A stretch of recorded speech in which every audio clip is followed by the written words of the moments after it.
Our channel. This is Aarti Chauhan. और आज हम जो हमारे DOE से आजकल वर्कशीट्स आ रही हैं, DOE NCT दिल्ली से वर्कशीट आ रही है हमारी क्लास 10th और 9th, 6 to 8 भी आ रही हैं और मैं 9th और 10th को कंसंट्रेट करके अपनी क्लासेस कर रही हूँ। तो आज हम क्लास 10th का टॉपिक करने वाले हैं लीनियर इक्वेशन इन 2 वेरिएबल्स। और आज की जो हमारी वर्कशीट है वर्कशीट नंबर 8 है। उससे पहले मैं आपको बता दूं, इससे पहले हमारा जो पॉलिनोमियल चैप्टर है जो क्लास 10th का ही सेकंड चैप्टर है, उसकी बहुत सी जो वर्कशीट्स हैं वो आ चुकी हैं। तो हम आज वर्कशीट नंबर 8 करने वाले हैं। उससे पहले मैं आपको शो करना चाहूँगी कि जो वर्कशीट नंबर 8 है वो क्या है। तो ये हमारी वर्कशीट नंबर 8 है क्लास 10th की लीनियर इक्वेशन इन 2 वेरिएबल की। इस वर्कशीट को मैं अभी आपको बोर्ड पे सॉल्व करके सभी क्वेश्चंस को एक्सप्लेन करने वाली हूँ और देखते हैं चलिए कि किस तरह से हम क्वेश्चंस को सॉल्व करते हैं। और वर्कशीट में जो भी एक्सप्लेन किया गया है वो मैं आपको बोर्ड पे एक्सप्लेन करती हूँ। और अगर आप चाहते हैं तो वर्कशीट का स्क्रीनशॉट भी ले सकते हैं। अगर आपके पास वर्कशीट अभी अवेलेबल नहीं है तो आप इसका स्क्रीनशॉट भी ले सकते हैं। तो उसके लिए मैं वीडियो को 2 मिनट के लिए रोक के रखती हूँ। तो सबसे पहले मैं आपको ये बता देती हूँ क्लास स्टार्ट करने से पहले कि जो हमारा टॉपिक है मैं उस पर इतना कंसंट्रेट नहीं कर रही हूँ। ये क्लासेस मैं सिर्फ वर्कशीट के लिए कर रही हूँ। तो मैं वर्कशीट पे जो दिया है उसको डिस्कस करूँगी और जो उसमें क्वेश्चंस हैं उन सभी क्वेश्चंस को आपको सॉल्व करके एक्सप्लेन करूँगी। तो सबसे पहले हमें वर्कशीट में वेरिएबल्स के बारे में बताया गया है। तो उससे पहले मैं आपको बताना चाहूँगी कि standard form of linear equation in 2 variables क्या है। ये होती है ax + by + c = 0। इसमें x और y जो आप देख रहे हैं ये वेरिएबल है। अब वेरिएबल का क्या मतलब है, जो वेरी करे, यानी कि जिसकी कोई फिक्स वैल्यू ना हो। तो ये जो वेरिएबल्स होते हैं इस चैप्टर में हमें क्या करना है, लीनियर इक्वेशन इन 2 वेरिएबल्स। इस चैप्टर का ही ये मतलब है। लीनियर इक्वेशन का मतलब है इक्वेशन जिसमें वेरिएबल की पावर हो 1। तो यहाँ पे आप देख रहे हैं जो वेरिएबल्स आपको दिख रहे हैं x और y, इनके ऊपर कुछ नहीं लिखा है तो इनकी पावर यहाँ पे 1 होगी। तो ये है लीनियर का मतलब कि इक्वेशन में जो भी वेरिएबल यूज हैं उनकी पावर होगी 1। पेयर है तो 2 इक्वेशन है आपके पास और ये स्टैंडर्ड फॉर्म है एक लीनियर इक्वेशन की जो कि 2 वेरिएबल में है। अब इसमें देखिए जो x के साथ आपको एक दिख रहा है ये a। तो ये जो नंबर्स हैं a b c, अभी यहाँ पे तो a b c से रिप्रेजेंट किया है। इक्वेशंस में यहाँ पे नंबर इंटीजर्स वगैरह होंगे तो ये कोफिशिएंट कहलाते हैं। जैसे x है तो x के साथ ही लिखा है तो ये x का कोफिशिएंट होगा, हिंदी में इसको गुणांक कहते हैं। तो x का कोफिशिएंट a है, y का कोफिशिएंट b है और c इसकी कांस्टेंट टर्म है। तो अब इसका स्टैंडर्ड फॉर्म जो दिया हुआ है इसके लिए मैं अगर कोई एग्जांपल लिखूँ तो इस तरह से एग्जांपल लिखे जाएंगे 3x - 4y + 2 = 0। तो ये हमारी standard form of linear equation in 2 variables है। तो ज़्यादातर हम क्या करते हैं, राइट साइड में कभी कभी ये हमारा कांस्टेंट दिया होता है तो इसको हम लेफ्ट में लिखेंगे और राइट साइड को स्टैंडर्ड फॉर्म में बनाने के लिए राइट साइड को हम 0 कर देंगे। जो भी टर्म राइट में है उनको हम लेफ्ट में लेके आएंगे और जो भी हमारे इक्वेशंस के रूल्स हैं उनको लगाते हुए। तो मैंने अभी आपको बताया कि वेरिएबल क्या है, standard form of linear equation क्या है, और तीसरी चीज़ कि जो वेरिएबल्स की पावर है यहाँ पे, क्योंकि इक्वेशन लीनियर है तो यहाँ पे वेरिएबल की जो पावर है वो 1 होगी। इसके बाद वर्कशीट में हमें एक एग्जाम्पल सॉल्व करके समझाया हुआ है जिसका ग्राफ भी बनाया हुआ है, तो उसको हम देखते हैं। क्वेश्चन है हमारे पास ये, the 10th student of class 10th participated in mathematical quiz. एक क्विज है, इसमें क्लास 10th के 10 स्टूडेंट ने पार्टिसिपेट किया है। If the number of girls is 4 more than the number of boys, जो गर्ल्स हैं वो बॉयज से 4 ज़्यादा है, then represent this situation in graphical method. देखिए इस प्रॉब्लम में हमें 2 कंडीशन दी है। फर्स्ट कंडीशन है the 10 student of class 10 means boys और गर्ल्स जो हैं दोनों को मिला के हमारे पास टोटल स्टूडेंट 10 है। तो अगर हम अज्यूम कर लें let the number of girls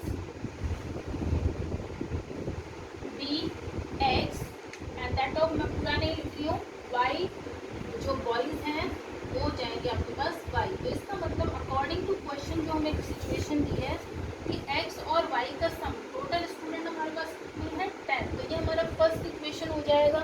और सेकंड सिचुएशन में आपको दिया है if the number of girls is 4 more than the number of boys. तो बॉयज हैं आपके पास y और जो गर्ल्स हैं यानी कि एक्स, ये बॉयज़ से 4 ज़्यादा है।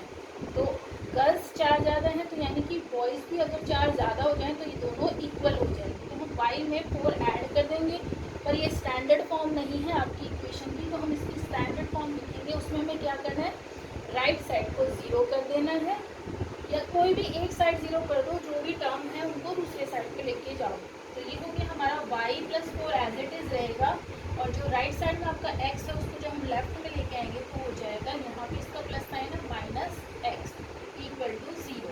तो ये हमारी सेकेंड इक्वेशन होगी। हमारी फर्स्ट इक्वेशन में भी हमारा जो कांस्टेंट था वो लेफ्ट राइट साइड पे लिखा हुआ है, जिसको हम लेफ्ट में लिख सकते हैं, नहीं तो हम इसको भी ऐसे लिख सकते हैं कि इसमें हम 4 को राइट साइड पे ही रहने दें। अभी हमारे पास दो सिचुएशन हो चुकी हैं, x और y, और सॉल्यूशन के लिए ये मैं अपना ही एक्सपीरियंस आपको बता रही हूँ कि जो हमारा फर्स्ट वेरिएबल होता है उसका कोफिशिएंट अगर हम नेगेटिव ना लेते हुए पॉजिटिव करके चलें तो हमें ज़्यादा इजी क्वेश्चन पड़ता है, बाकी सॉल्यूशन तो ऐसे भी हो जाएगा। तो मैं इस पूरी इक्वेशन को माइनस से मल्टीप्लाई कर देती हूँ, ये हो जाएगा x - y = 4। तो ये हमारी सेकेंड इक्वेशन होगी स्टैंडर्ड फॉर्म में। तो अब हमें क्या करना है, ये जो सॉल्यूशन है इन दोनों इक्वेशन का सॉल्यूशन ग्राफिकल रिप्रेजेंटेशन करना है। तो ग्राफ बनाना आप सबको पहले से भी आता होगा, क्योंकि आप 6th, 7th, 8th, 9th में भी ग्राफ के बारे में थोड़ा बहुत तो पढ़ते ही हैं। तो मैं ग्राफ बनाना आपको बताती हूँ।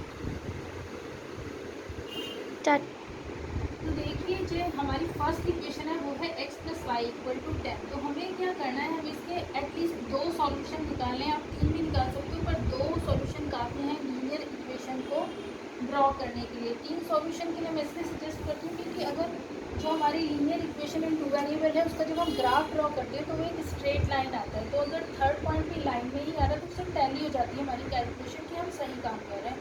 नहीं तो कहीं भी प्लेन में 2 पॉइंट है उससे लाइन तो ड्रॉ हो सकती है, तो हम 2 ही सॉल्यूशन निकालेंगे।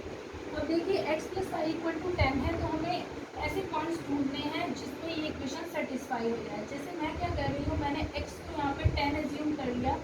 तो अगर मैं यहाँ x को कुछ भी वैल्यू एज्यूम की जा सकती है, 1, 2, 3, 4 कुछ भी। तो अगर या तो आप x को 10 एज्यूम कर लें तो आप देखिए y की वैल्यू क्या आएगी, y = होगा ये वाला 10 माइनस x का वैल्यू 10, तो ये हो जाएगा आपका 0। ये मैंने टेबल देखिए फर्स्ट वाला टेबल में मैंने वैल्यू डाली है 10, 0। अब हो गया स्टार्ट। तो अब देखिए इसमें क्या करना है आपको, मैंने वैल्यू पुट किया x का 0, मेरा x का 0 मैंने वैल्यू रखा। जब मैं यहाँ 0 रखूँगी तो y का वैल्यू क्या आएगा, 10। तो इसी तरह से मैं दूसरे वाला जो हमारा इक्वेशन है इसके भी 2 सॉल्यूशन निकालूंगी। तो अपनी तरफ से कोई भी वैल्यू अज्यूम की जा सकती है। मैंने x को यहाँ 4 पुट किया, जब मैं y को यहाँ राइट साइड पे लिख लेती हूँ तो ये पॉजिटिव हो जाएगा, और यहाँ 4 - 4 = 0 होगा। तो ये मैंने यहाँ वैल्यू पुट किया 4, 0। तो पॉइंट को हम डिनोट करेंगे, जैसे ये वैल्यू है तो फर्स्ट कोऑर्डिनेट हमारा x कोऑर्डिनेट होता है, ये तो हम सब पहले से ही जानते हैं, 9th में भी हमने ग्राफ्स बनाए हैं। इसी तरह मैंने यहाँ x को 7 पुट किया और y को मैंने यहाँ 3 पुट किया, तो 7 - 3 = 4। तो ये हमारा सेकंड सॉल्यूशन होगा। अब इन पॉइंट्स को मैंने पहले 10, 0 यहाँ पे रिप्रेजेंट किया। 10, 0 का मतलब है x एक्सिस में 10 और y में 0, ये x एक्सिस पे आएगा पॉइंट। दूसरा पॉइंट प्लॉट किया मैंने 0, 10, तो x एक्सिस में 0 और y में 10, ये पॉइंट हमारा होगा। इन दोनों को ज्वाइन करके हमने फर्स्ट लाइन का ग्राफ बनाया ये। इसी तरह से सेकंड लाइन के हमने पॉइंट्स पुट किए 4, 0, तो ये x एक्सिस पे होगा x 4 और y 0। तो इसी तरह से दूसरा पॉइंट मैंने पुट किया, और दोनों लाइंस हमने देखी ये आपकी इंटरसेक्टिंग लाइंस हैं। और इंटरसेक्टिंग लाइन में हमारे पास एक सॉल्यूशन होता है जो कि हमारी वर्कशीट में फर्स्ट क्वेश्चन दिया हुआ है कि इसके यूनिक सॉल्यूशन बताइए। तो इसका यूनिक सॉल्यूशन ये होगा जहाँ पे हमारा पॉइंट ऑफ इंटरसेक्शन है, यानी कि ये इसमें जो फर्स्ट कोऑर्डिनेट है वो x कोऑर्डिनेट होता है। तो x का वैल्यू यहाँ पे 7 होगा और y का वैल्यू 3 होगा। और क्योंकि ये सिर्फ एक ही सॉल्यूशन है जहाँ पे दोनों लाइन इंटरसेक्ट करती है, वो पॉइंट हमारा सिर्फ 1 पॉइंट होता है, तो ये ही हमारा यूनिक सॉल्यूशन है, मतलब 1 सॉल्यूशन। यूनिक सॉल्यूशन को हम 1 सॉल्यूशन भी कहते हैं। तो x का वैल्यू होगा 7 और y का वैल्यू होगा 3। और लीनियर इक्वेशन इन 2 वेरिएबल है, तो इसको सॉल्व करने का मतलब x, y के वैल्यू ही फाइंड आउट करना होता है। तो हमने यहाँ देखा x का वैल्यू आया 7 और y का वैल्यू आया 3। तो ये हमारा वर्कशीट का फर्स्ट क्वेश्चन है जिसका मैंने आपको सॉल्यूशन दिया।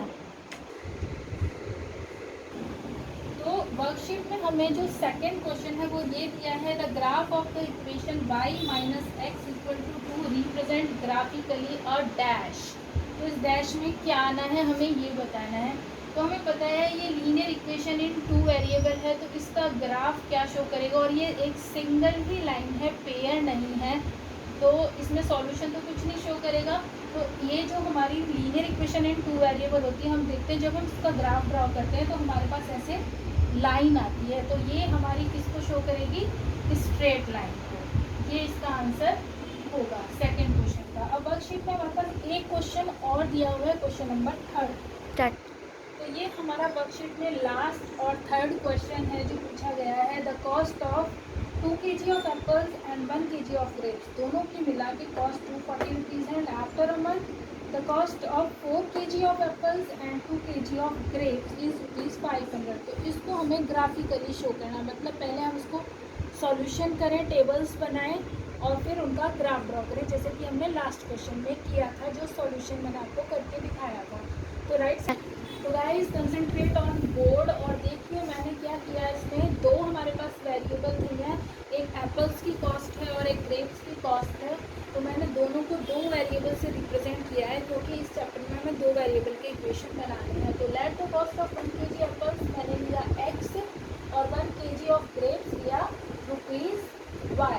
तो ये दोनों हमने कॉस्ट ले ली 1 kg की। तो अकॉर्डिंग टू क्वेश्चन इसमें हमें फर्स्ट बताया है the cost of 2 kg of apples, तो वो होगी 2x, और 1 kg ऑफ ग्रेप्स यानी कि प्लस में हमने किया y। तो ये हमारी टोटल कॉस्ट बनी जो हमें दिया हुआ है 240 रुपीज़। तो ये हमारी फर्स्ट सिचुएशन हुई। इसी तरह से after 1 month 4 kg of apples हुए 4x के, एंड 2 kg ऑफ ग्रेप्स हो गए 2y रुपीज़ के, और दोनों का हमने एडिशन किया और टोटल कॉस्ट हमारी बन गई 500 रुपीज़। अब ये दोनों इक्वेशन तो हमारी बन चुकी है, अब हमें इनकी अलग अलग टेबल बनानी हो और इनका ग्राफ बनाना है। तो टेबल बनाना बहुत आसान है। फर्स्ट की टेबल देखिए आप इस तरह से बना सकते हैं, y equal to 240 minus 2x आप लिखेंगे, या आप इसी तरीके से भी कर सकते हैं जैसे इक्वेशन गिवन है x और y की फॉर्म में। अब आप इसमें देखिए x की कुछ वैल्यू डालिए, तो हम x की बहुत छोटी वैल्यू नहीं डालेंगे, क्योंकि फिर हमारे अमाउंट जो y के हैं वो बहुत बड़े बड़े आएंगे, बड़े वैल्यू आएंगे। तो जैसे मान लो मैं x को यहाँ पे 100 पुट कर दूँ, तो ये हो जाएगा आपका 200, और 240 में से जब 200 जाएगा तो आपके पास बचेगा यहाँ 40। इसी तरह से कोई और वैल्यू भी ली जा सकती है, वैल्यू हम कोई भी ले सकते हैं जो हमें सूट करती है। तो अब 100 की जगह मैं इसको 120 अगर ले लूँ तो ये हो जाएगा आपका 240, और 240 में से 240 जाएंगे तो y का वैल्यू हो गया 0। अब ये दोनों पॉइंट हमें ग्राफ पे प्लॉट करने हैं। प्लॉटिंग आपको 9th क्लास से आती है और मैंने भी सिखाई है, तो ये टेबल आप खुद से ड्रॉ करेंगे। ये मेरा आपको होमवर्क है, इस तरह से समझिए। और सेकंड जो इक्वेशन है इसमें भी हम पहले इसको 2 से डिवाइड करेंगे, तो ये हो जाएगा 2x plus y equal to 250। आप इसका भी इसी तरह से टेबल बना के ग्राफ ड्रॉ करिए एक्स वाई, और फिर आप देखेंगे क्योंकि दोनों ही इक्वेशन में देखिए लेफ़्ट साइड पे x के कोफिशिएंट भी सेम है, y के भी कोफिशिएंट सेम है। तो ये मैंने इसकी वीडियो भी डाली है कंडीशन ऑफ लीनियर इक्वेशंस की। तो उसमें क्या होता है जब आपकी कोफिशिएंट a1 a2 और b1 b2 सेम होते हैं, तो इस तरह की जो लाइंस होती हैं जिसमें कांस्टेंट डिफरेंट होता है और ये वैल्यूज सेम होते हैं, ये आपकी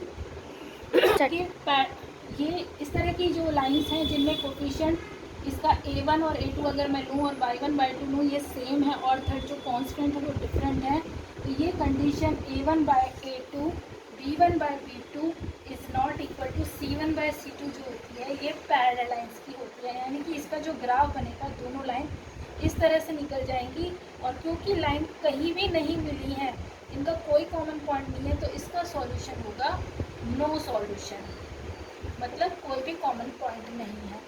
तो जो हमने लास्ट एग्जाम्पल किया था उसमें यूनिक सॉल्यूशन था क्योंकि हमारी इंटरसेक्टिंग लाइंस थी, और इसमें पैरेलल लाइंस थी तो इसमें कोई सॉल्यूशन नहीं होगा।